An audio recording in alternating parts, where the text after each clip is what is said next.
emotions.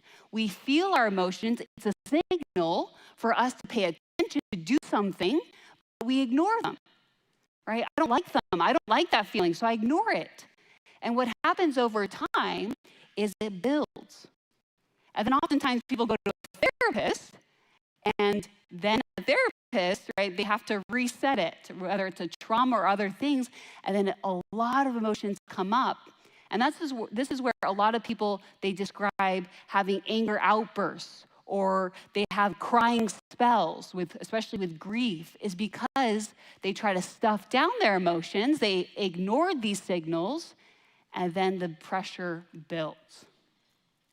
So emotions are good because they're chemicals, signals, and that they specifically have two main functions. They communicate to us and they motivate us. So we're going to go through some examples here. Anxiety. What does anxiety communicate to us?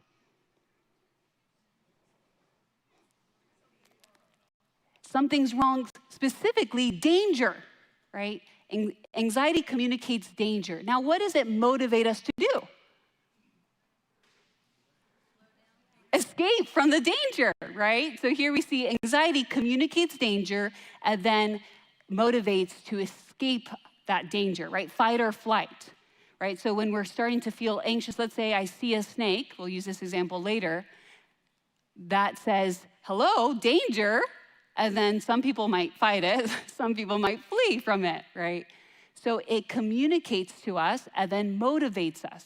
Now, what I found very interesting is when I was reading in the Spirit of Prophecy, Patriarchs and Prophets, Satan had some fear. It's a good signal that was to alert him to the danger of the path that he was going. So here it says, for a time, Satan had feared to express the workings and imaginings of his mind, yet he did not dismiss them. And then he continued to cultivate them. And then at the bottom says, Lucifer was convinced that he was in the wrong. So feelings can help kind of be a signal, right? Hey, danger, you're going in the wrong path. And Satan ignored those feelings. We also see this with Eve. Eve was in the garden, right? And she started walking away from her husband. And what we see here in the middle says, on perceiving that she was alone, she felt an apprehension of danger. And this is fascinating because this is before the fall. Sometimes we think of anxiety, fear, an apprehension of danger is because of the fall. No, this was before the fall. But what did she do? Did she pay attention to that signal? It says she dismissed her fears. And because she dismissed it, she was then tempted and she fell into temptation. Emotions can communicate to us and then motivate us to take action. Now, what about anger, Katie, right? Anger is a bad emotion. Now, if you read the Bible, there's a key verse that says, be angry and sin not. Anger is not a sin. It's what we do with that anger. Anger can communicate to us and motivate us. So anger communicates that there's some sort of injustice, right? And then it motivates us to correct the injustice. Now you say, well, Katie, but I can think of times where I was angry at my spouse, angry at my boss, and it was not a good anger. Well, the reason is it's not the emotions that are bad. The main culprit is our thoughts. What are the thoughts behind the emotions? So if my emotions are just chemicals, well, what starts the chemical reaction? It's our thoughts. So when this verse is used to talk about emotions, it's actually, right, the heart is what? The mind. It's talking about the thoughts are deceitful above all things and desperately wicked, not our emotions. Here we see in Spirit of Prophecy, she says, if the thoughts are wrong, the feelings will be wrong, right? There's a progression. Our feelings are fed by our thoughts. A way to think about this would be like a fire. I love analogies. It kind of helps us to better understand some of these principles. If you think about a campfire, right, the flames are like our emotions. Now, if you don't feed or fuel a fire, what happens to the fire eventually? It dies out. If we express our emotions, if we deal with them, they die out. But if we fuel the fire with logs, what happens? It either stays, maintains, or it grows. So if I think, oh, yeah, I just hate my boss. My boss is so unfair. He did this, she did that. Those thoughts is what's fueling the anger. The thoughts are the culprit, not the emotions. If you can also think about this for using this analogy, if you don't have logs in the first place, it's really difficult to start a fire, right? We don't just have emotions spontaneously. They come from our thoughts. And if we think the emotions are the problem, we just want to push them down, and we never address the thoughts. So we're blaming the emotions when it's actually our thoughts. That's why you see a lot of Bible verses talking about changing your thoughts, changing your thoughts. But what we do instead, typically, we don't like the emotions, so we push them away, and we never actually resolve those thoughts or those feelings. So here we see an example of how the thoughts are the culprit. Here's an example A. Emotion, you have anxiety. Thought, ooh, a snake, right? And an action, run away. So that is good emotion, accurate thought.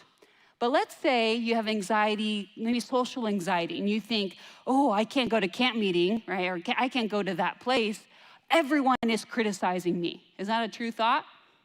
No. Now, some people may be criticizing you, but not everyone. So is the anxiety bad, or is the thought bad? The thought. The thought is inaccurate. So if I don't say, oh, I don't like to deal with social anxiety, I just don't want to go. That's how we deal with anxiety. We avoid. Do we ever correct the thought? No. And if we don't correct the thought, then we continue to have that anxiety over and over and over again. And then it results in actions like isolation, which then further complicates the situation. Here's another example with anger. Anger, you have the thought that child is being abused, right? Is that a good thought of, if it's accurate, you see that something's happening and you say, yeah, because it's going to motivate me to fight off the abuser. That anger is good. It's accurate. Anger here is a chemical, but look at the thought. If you say everyone is against me, right? You feel attacked. The thought is the culprit, not the emotion. And you notice the action will follow. You might fight with or be cold with others. So here to summarize emotions, emotions are good, they're natural, they're God-given. They help us communicate to us and to others, and it helps motivate us to take a correct action. But emotions can seem bad dependent on how we manage them, and specifically dependent on our thoughts, right? Our thoughts fuel our emotions. Now, what is Satan's agenda when it comes to emotions? Why do we often have a very negative view of emotions? Satan knows that on an individual level, if they are chemicals, if they communicate to us, then we're not listening to the signs. Signs that can actually help us navigate through life, right? If I never have anxiety, I might approach a snake that's actually venomous, right? Or if I have, anxiety about something that is not valid, then I might be avoiding things in life. So on an individual level, it can lead to what I'll describe later on, ICE, and ACE. ICE stands for ignore, conceal, and explode. What happens on an individual level is we ignore our emotions, we conceal them, and eventually we explode.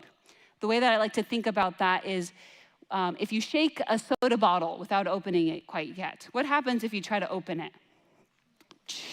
Right? That's what happens with emotions. If you allow that pressure to build up inside you, when you try to open up, you might explode. And so you say, I don't want to open up the bottle then. I don't want to explode. But instead, how do you accurately open up that bottle? Has anyone tried it before? Slowly, right? You go, you close it real quick, until finally you go, and that's how emotions work. If you express them as they come, slowly, you can manage the intensity of those emotions. Now, Satan also knows that if we ignore our emotions, we often bleed on other people. There's a quote that says, if you don't heal, you'll bleed on people who didn't cut you. This happens a lot in the church. When we don't deal with our emotions, we take it out on people within the church. This happens with spouses. You had a hard day at work, and you didn't deal with those emotions. You come home, and who do you explode on? Who do you dump on? The person that didn't hurt you. So a lot of times when we don't deal with our emotions, we actually end up hurting people close to us. So it's important to manage those emotions. And then God, we end up hating the body and the brain that God has given us. So Satan knows that if we have a negative view of emotions, then we will individually suffer, collectively suffer, and even project this onto God. And ultimately what happens, it becomes fuel to the fire. The more we try to suppress our emotions, the bigger they become.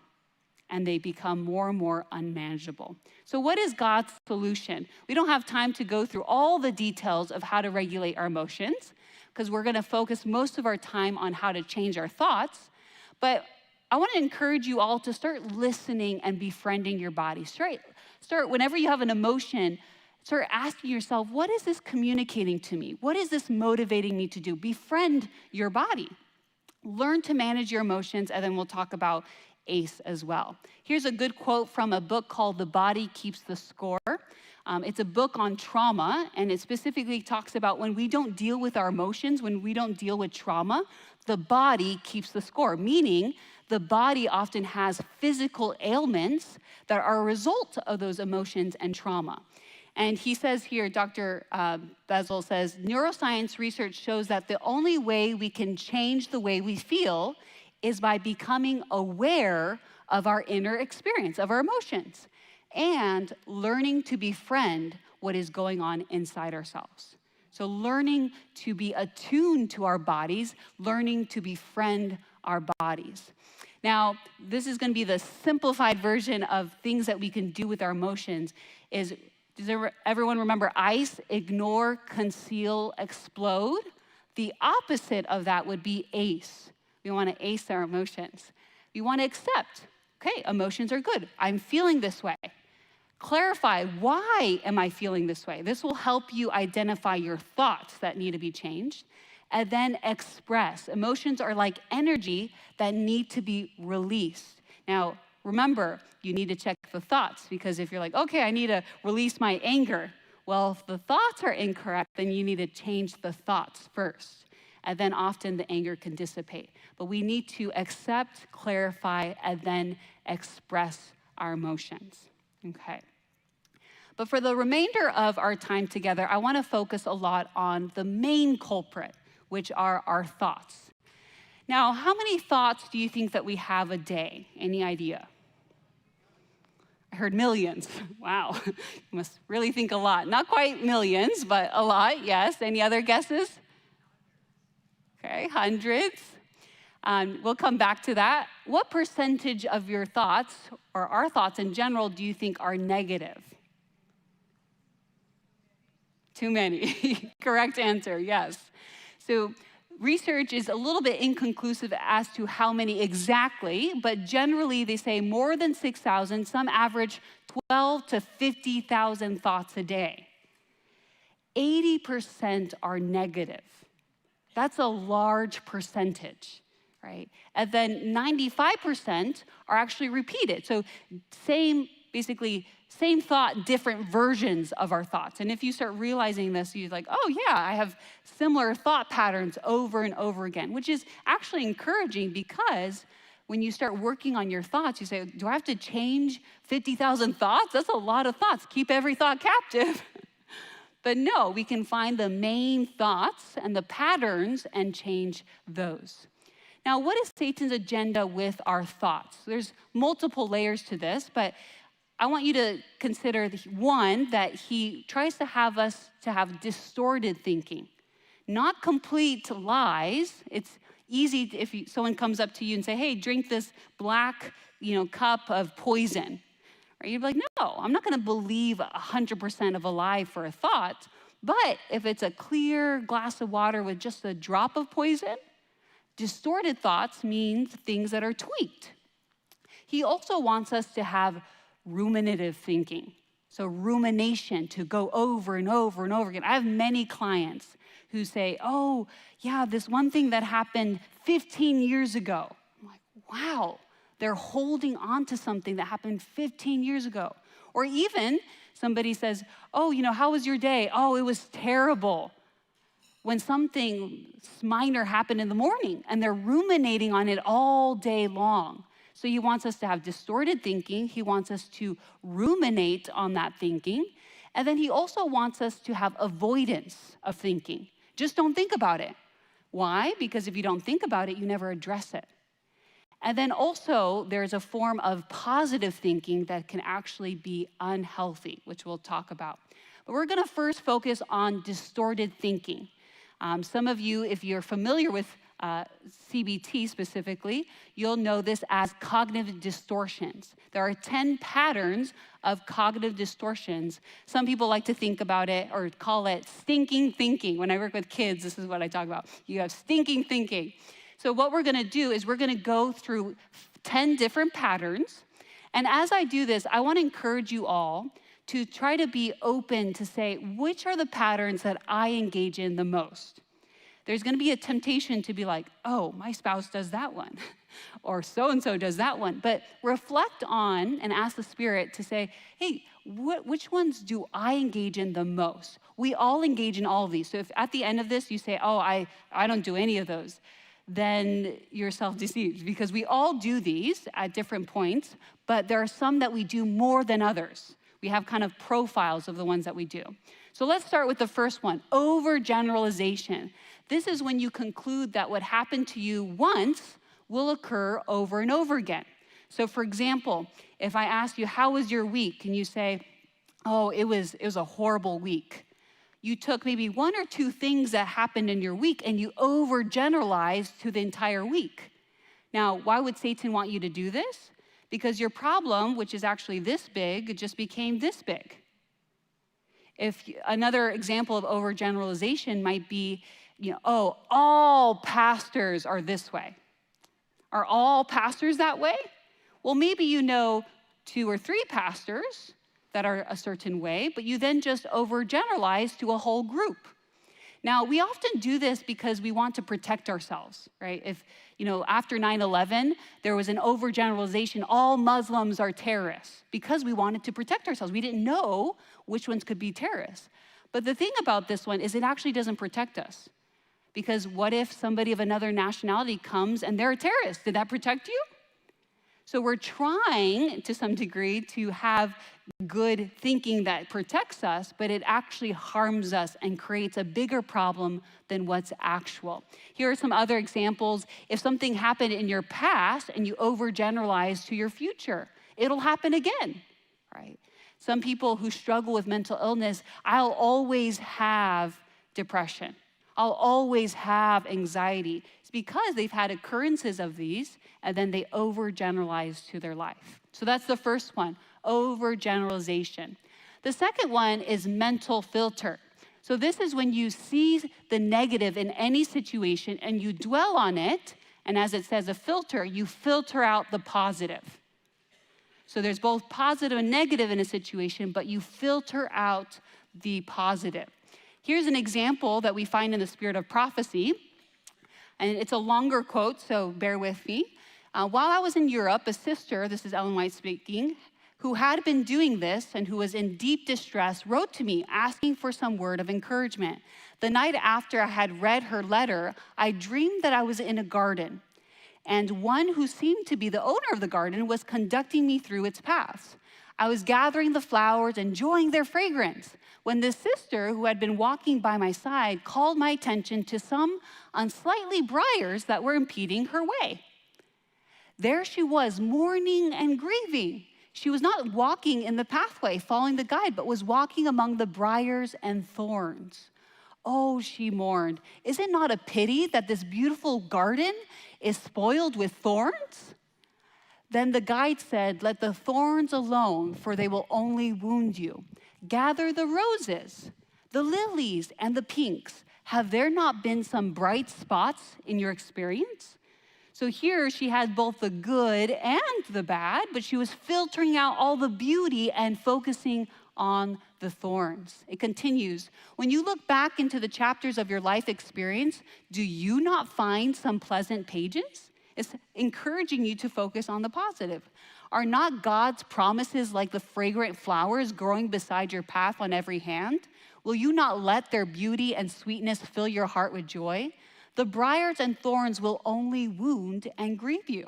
And if you gather only these things, this is mental filtering, and present them to others, are you not, besides slighting the goodness of God yourself, preventing those around you from walking in the path of life? It is not wise to gather together all the unpleasant recollections of a past life, its iniquities and disappointments, to talk over them and mourn over them until we are overwhelmed with discouragement. A discouraged soul is filled with darkness, shutting out the light of God from his own soul and casting a shadow upon the pathway of others. Isn't that powerful? A practical example of someone engaging in mental filter. And it's easy to be like, oh no, I wouldn't do that. But look at your thoughts. When something good happens, do you find that negative? Do you dwell on that negative? And it's easy to fall into discouragement because you'll find the thorns. The thorns are there. We live in a broken world. There are negative things all around us. But what do you draw your attention to? The third one is disqualifying the positive. Now, this one might seem a little similar to mental filter. The difference here is mental filter has both negative and positive, and you disqualify the positive in the sense of only focus on the negative. This one only has positive, but you see the positive and you disqualify it. This is a good example of how do you respond when you receive a compliment, right? It's a positive. If you're like, nope, right? Or, oh, that was a fluke, right? Or that was just, sometimes we do this of like, praise the Lord, right? As in like, I don't feel comfortable with it. Do we disqualify the positive? And they say this one is particularly dangerous because this creates a mindset of never seeing the positive. The positive is there, but you dismiss it. Sometimes with my clients, I say, oh, you said that you had a really good week, right? And they're like, oh, well, next week, my depression's gonna come back again. They disqualify the positive. If someone says, you did a really good job, oh, well, it was just this one time. We're disqualifying the good, and we're robbing God of his glory by disqualifying those positives. The next one is a very common one. So it's often referred to as magnification or catastrophizing. This is when we blow up something out of proportion. So I have a classic example of this. This was from a 15-year-old, and it might sound a little ridiculous, but this is truthful as it happens. So this 15-year-old was talking about exams. She's like, oh, I'm so stressed about an exam. She's like, if I don't pass this exam, I'm gonna fail the class. And if I fail the class, then I'm gonna fail out of high school. If I fail out of high school, I'm gonna, be, without a job. And if I don't have a job, I'm gonna be homeless. I'm gonna be living in a car. And then I'm gonna be living in a car and I can't keep the car. So I'm gonna be living in a box. And then I'm gonna be living in a box and then someone's gonna come and steal my box. And I was like, oh my. She just magnified that from taking a test and possibly failing, it's possible, to all of a sudden being homeless without a box. Now we laugh, but we do this. A problem is this big and we magnify it, right? When you ask, oh, how was that? Oh, it was terrible, horrible, these words that magnify a problem, right? Now, the opposite of that is minimization. So some people tend to have a tendency of magnification. Other people have the tendency of minimization. How was it? Oh, it was fine. It's not that big of a deal. Minimizing the problem more than what actually it is. I have a lot of clients who suffer from trauma, and they do this a lot. Now, you might say, oh, isn't that good? You're trying to cope well with it. No, because you need to have the truth of what you're dealing with. If it really is hard, it's hard. And how do I deal with it? But if I say it's fine, it's fine, I'm okay, are you ever really dealing with it? No. So you don't want to magnify a problem, but you also don't want to minimize it either. This is often how we deal with our problems. We are actually bigger, and I would say God is bigger than our problems. But oftentimes we view the opposite way. We see ourselves as a tiny little mouse and the elephant as our problem, right? Are we seeing our difficulties and problems accurately? This next one comes in two parts, personalization and blame. So personalization is when we have the tendency to conclude that every negative event is your fault.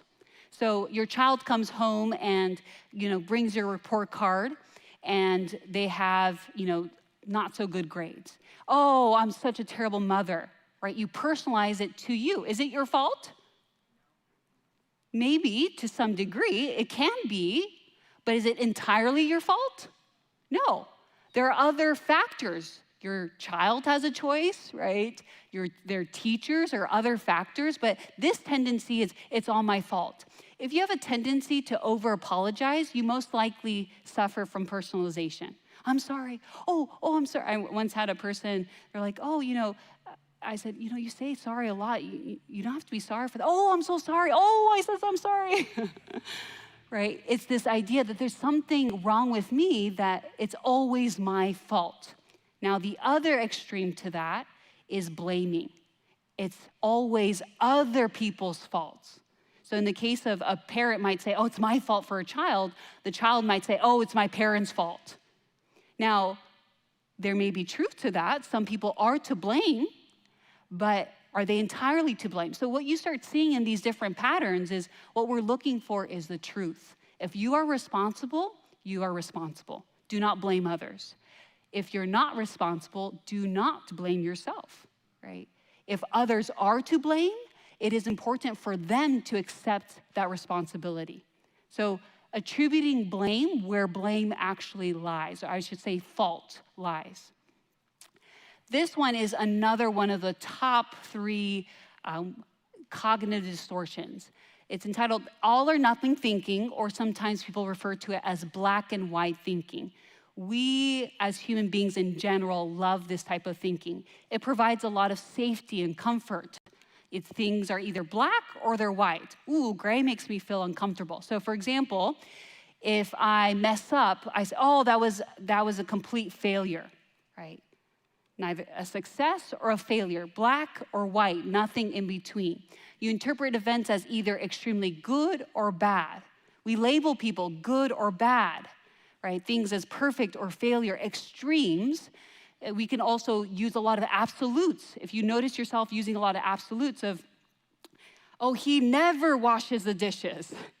Very all or nothing. Most likely they have, maybe rarely, but not to the extreme of all or nothing.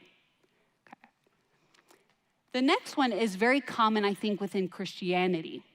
And there's a little bit, you might have a little pushback for me, and I had initially when I first learned this, and so I'll kind of walk us through it. Should statements are problematic because they create pressure to yourself by saying, I should do this, I must do that, I have to, okay? And what happens with that pressure, if we don't do it, we feel a lot of guilt. Now you might say, this is the pushback here, Katie, aren't there things that we should do? Right? I should go to church. I should read my Bible. I should exercise. So what's so problematic about that? Remember, a lot of pressure, external pressure, and then a lot of guilt if I don't.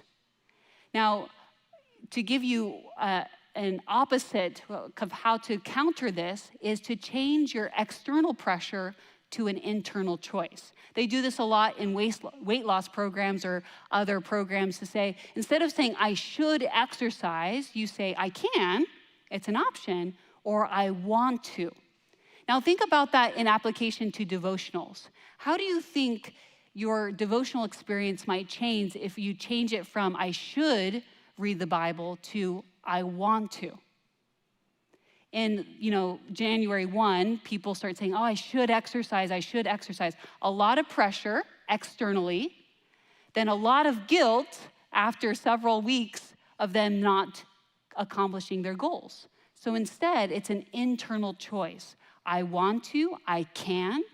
And if you think about when we talked about choice and God, what this is referring to is a lot of times we have external pressures of I should do these things from other people, from God, but we never choose it for ourselves. If you want to be successful in life, you need to start realizing that you have a lot more choice than you recognize. Every single day you have choices. Instead of saying, I should do this, even if spouses, I should do this for my spouse, change that to, I want to, I can. And if you really don't want to, you don't have to do it. Nobody is forcing you. Even God, I was working with a pastor through CBT, and he's like, this is great because even the original, when you look at the 10 Commandments, where we read it as you shall, it's actually you will, right? When we love God, we will naturally, is it hard? Do you go around saying, I shouldn't kill someone today? No, because naturally, if you love people, you're not going to do that. So we want to change our shoulds to I cans. I cannot, I can, I want to. Make it an internal choice instead of an external pressure. Now, I wanted to briefly just touch on this. We don't have time to go into it, but for those of you who struggle with perfectionism, it's very, very common. It's a combination of all or nothing thinking and should statements. I should be perfect, all or nothing in between. This is extremely problematic because you have a lot of pressure with unrealistic expectations. And instead, I like Brené Brown. She talks about how perfectionism is like the front seat, shame is in the passenger seat, and then you have fear in the back. What's driving perfectionism is fear. And then when you don't act perfectly, you're going to have a lot of shame. And Satan wants us to feel that way because if I'm not perfect, then I'm a failure.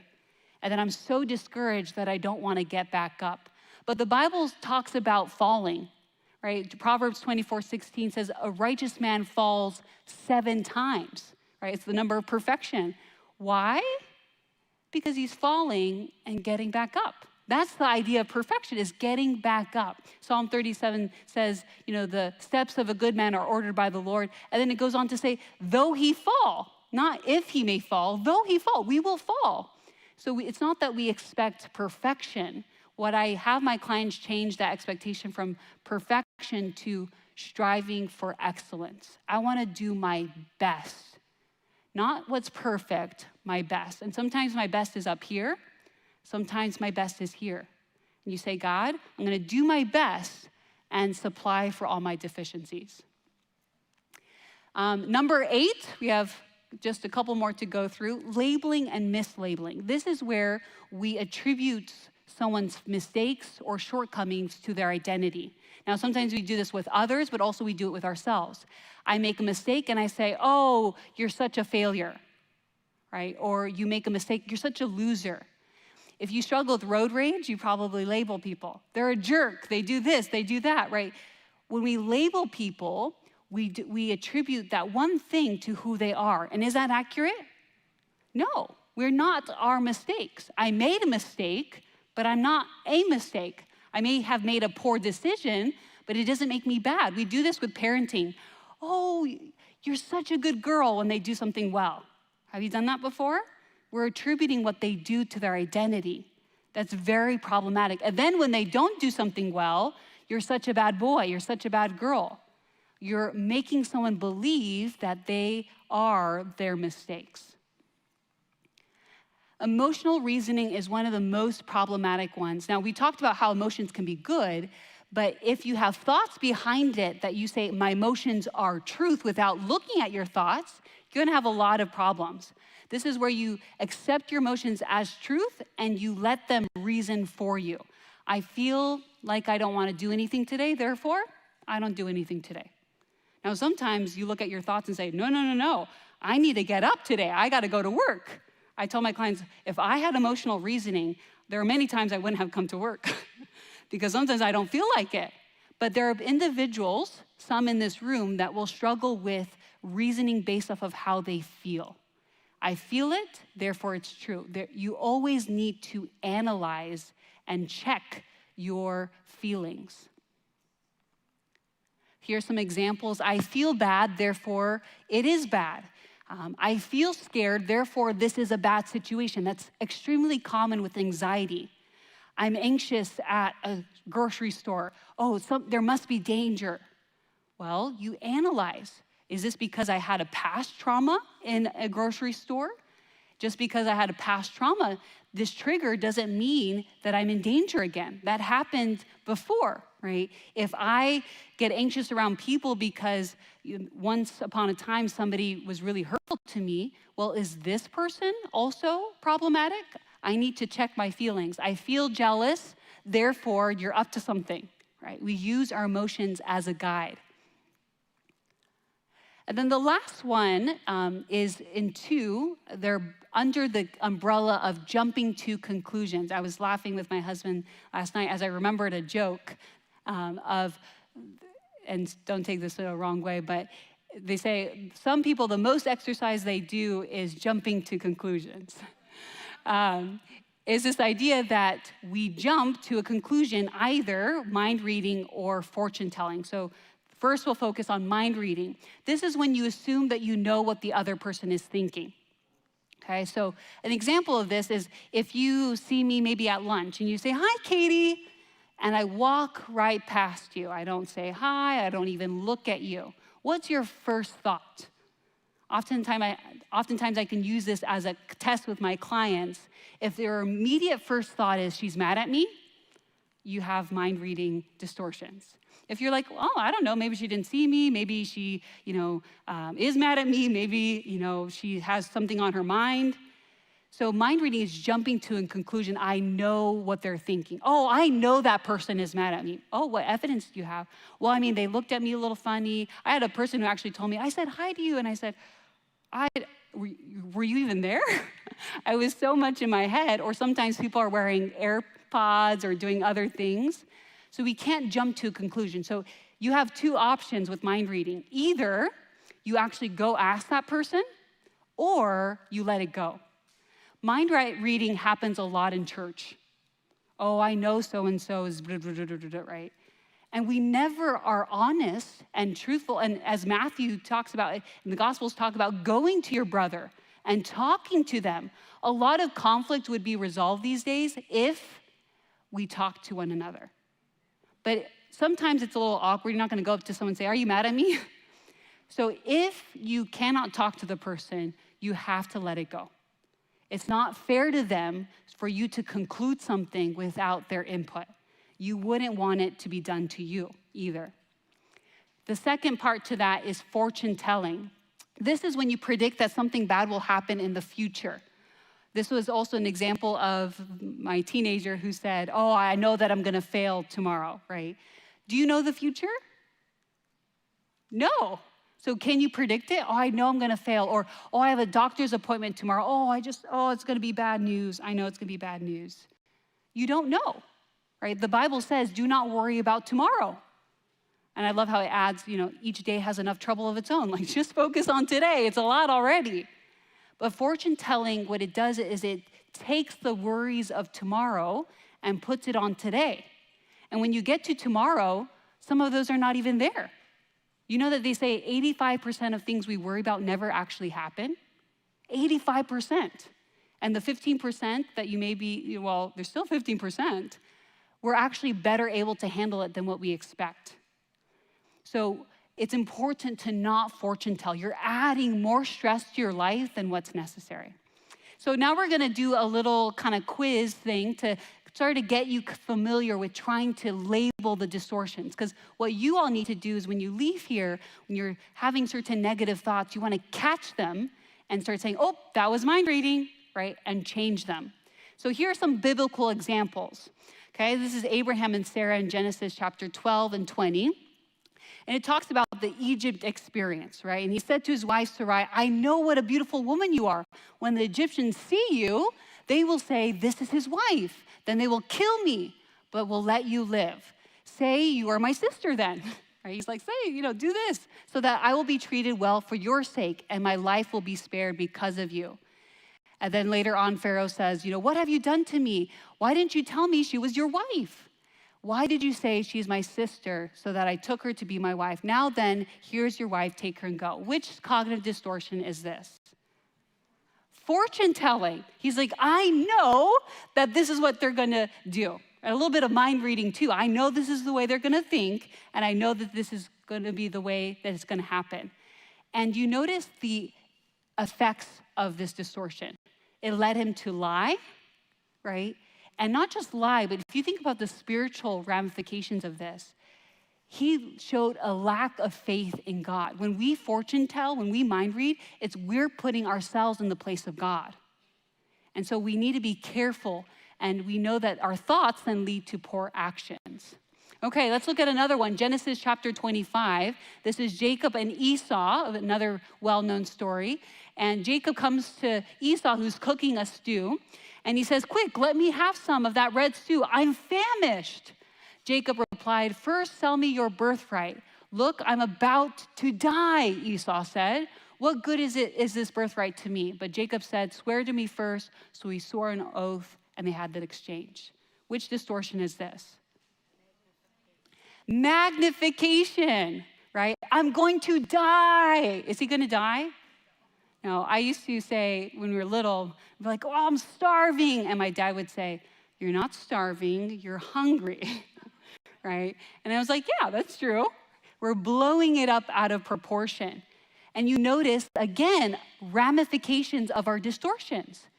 Because he's like, I'm going to die, he magnified his problem in a way that made him desperate to engage in an action that was not the right decision for him. Okay, let's look at the next one, Numbers 13. But the men who had gone up with him said, we're not able to go up against the people, for they are stronger than we. And they gave the children of Israel a bad report of the land which they had spied out, saying, the land through which we have gone as spies is a land that devours its inhabitants. And all the people whom we saw in it are men of great stature. There we saw the giants, the descendants of Anak came from the giants, and we were like grasshoppers in our own sight. And so we were in their sight. Which one is this? Exaggeration, yes, catastrophizing, magnification. There's another one in here that's similar. And minimization. So what they did is they magnified their enemies and they minimize themselves, literally with this side of they're giants and we are grasshoppers. Remember that elephant and that mouse? And also what's not said here, but implied, they minimize God and they magnify their problem. This is something that we do way too often as Christians. We magnify our problems and we minimize God. And we see the implications for them as well.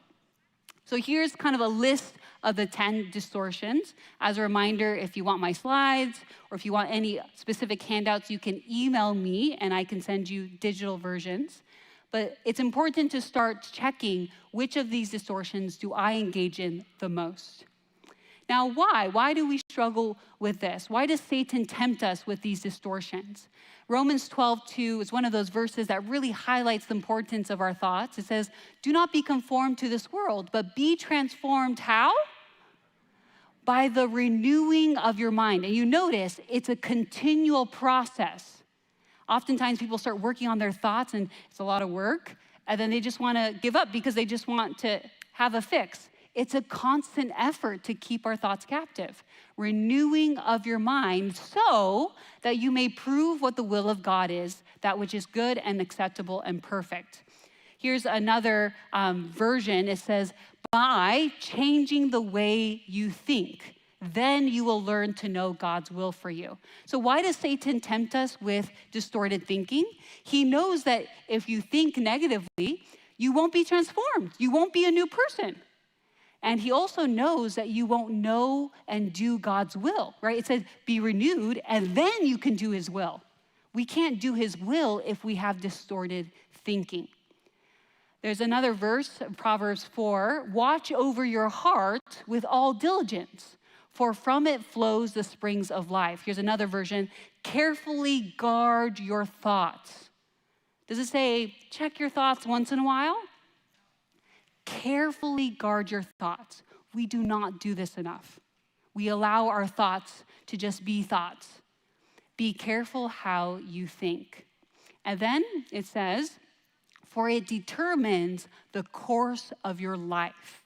Another version says, your life is shaped by your thoughts. Because we read it oftentimes, oh, it springs, from life. It says, your life is shaped by your thoughts. Another philosopher mentioned this. We see it from the Bible, but then they put in their own words. Watch your thoughts, they become words. Watch your words, they become actions. Watch your actions, they become habits. Watch your habits, they become character. Watch your character, it becomes your destiny. This is why Satan tempts us with these thoughts. They're not just thoughts. They're thoughts because he knows that everything in your life is determined by your thoughts, including your character and your salvation. This is why mental health is so important. This is why we're talking about surrendering your thoughts and your emotions. These are the things that get in the way of following Jesus. So here's the 3 reasons why we see in Scripture Satan's tempting us, because he doesn't want us to be transformed. He doesn't want us to know and do God's will. And then he knows that our life, including our salvation, is determined by our thoughts. So the question then becomes, what types of thoughts should I be thinking, right? And a lot of times we respond to think positive. I just need to be positive. But what is God's solution? Is it really just to think positively? John 8:32 says, you shall know the truth, and the truth will set you free. And more specifically, we see in Philippians 4:8, we jump down to, whatever is pure and lovely. But what's the first one there? True. What our goal is with our thinking is not positive thinking. It's truthful thinking. Let me give you an example of this. If you make a mistake and you hurt a friend and you have this negative thought, I'm a horrible friend, I'm a horrible person, that's negative, not true, right? But then if you go to the opposite, I need to think positively. Oh, it's fine, don't worry about it. Is that helpful? Is that true? No, because it doesn't lead you to make amends with your friend. So what would be the truth? I made a mistake. I hurt my friend. And sometimes the truth is not pleasant, but it says the truth will set you free. So what we want is truthful thinking, not positive. And a lot of people will say like, I'm really struggling with my thoughts. I'm really trying to be positive. And a lot of times it's because your brain won't believe it because it's not true, right? It's kind of like we put a Band-Aid on a deeper wound. Positivity can be helpful if it's true, but if it's not true, we need to hold on to whatever is true, as well as things that are lovely and pure and pleasurable and helpful for us. So I like to ask myself, is this thought true? Is this thought helpful? And is it in my control? Because then it motivates me to action. So think, and other versions say meditate, dwell on these things. And then one of the verses I love the most in 2 Corinthians chapter 10, where it's talking about that spiritual warfare, that great controversy we talked about, it tells us the secret, one of the secrets that we can do to fight in that great controversy, to take every thought captive. You bring your thought to God and you say, God, I'm really mad at so-and-so. That person really hurt me. Is this thought true? Is this thought helpful? You're surrendering your thoughts to him. Sometimes let's say you have a negative thought about yourself. You're like, I'm a failure, God. I feel so terrible. You bring that to him. You say, God, because when it says take every thought captive to Christ, Christ says, I am the way, the truth, and the life. So we're taking it to the truth giver, to who is truth, and he can help correct our thoughts. Right? He can help us. When you go sometimes to friends or others, they might try to help you, be positive. Now, pray if it is helpful to have others around you that are truth seekers too, because they can help you also in that journey to realize what is the truth. So I like to think about in a very simple way these 3 C's, right? How do I deal with my thoughts? Catch, check, change. Catch your negative thought, check it. What's the evidence for? What's the evidence against? and then change it. Change it to a more truthful, balanced, helpful thought.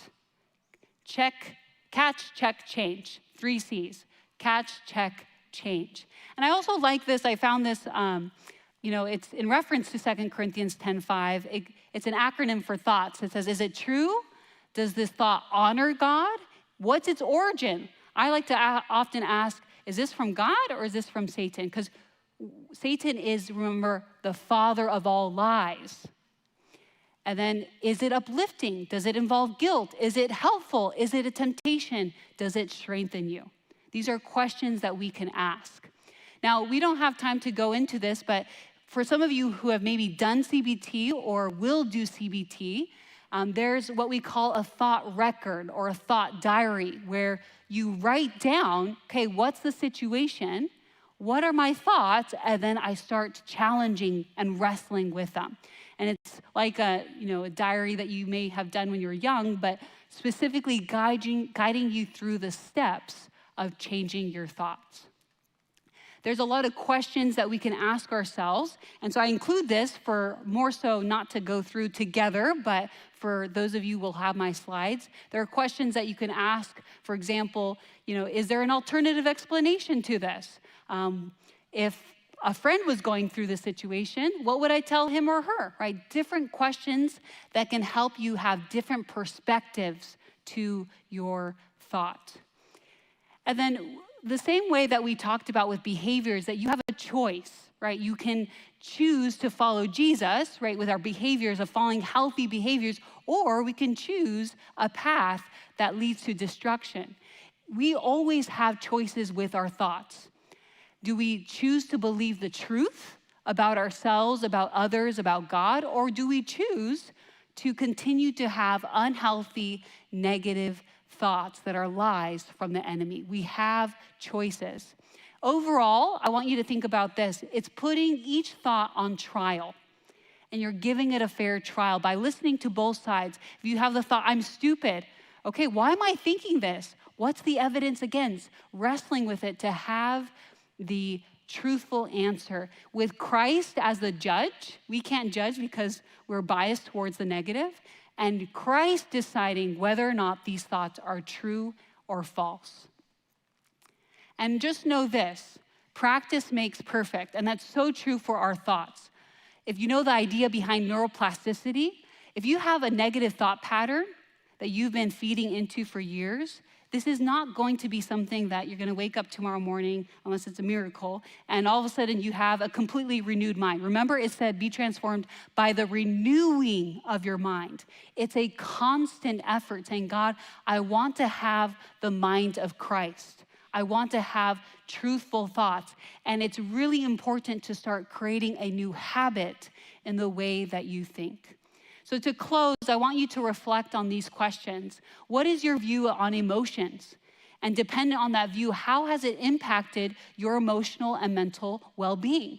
How has it impacted you in helping others manage their emotions? Remember, because if we have a negative view of emotions, we're going to suppress them, and then that can lead to further problems. What lies have you been believing about yourself or others? How has these impacted you, your family, the church, etc.?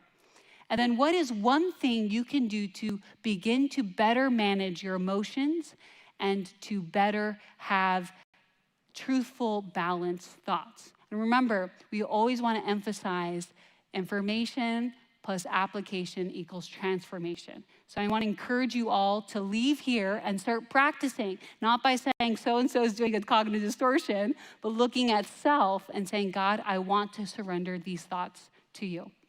Let's close with a word of prayer. Dear Heavenly Father, God, we thank you so much for all of your truths in your word. They're so beautiful, so practical, and so often, God, we just read really quickly through them.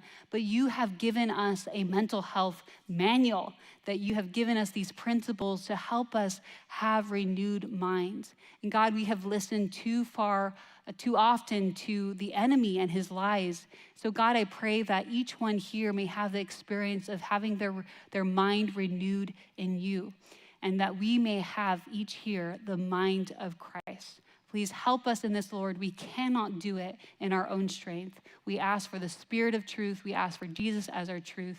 And we ask that you may lead us into truth. We pray in Jesus' name. Amen. And then just as a reminder, tomorrow we're going to have our last session together entitled Me, Understanding the Solution. And if you need my email, you can either ask for the email up front or I'll have it in tomorrow's slides as well.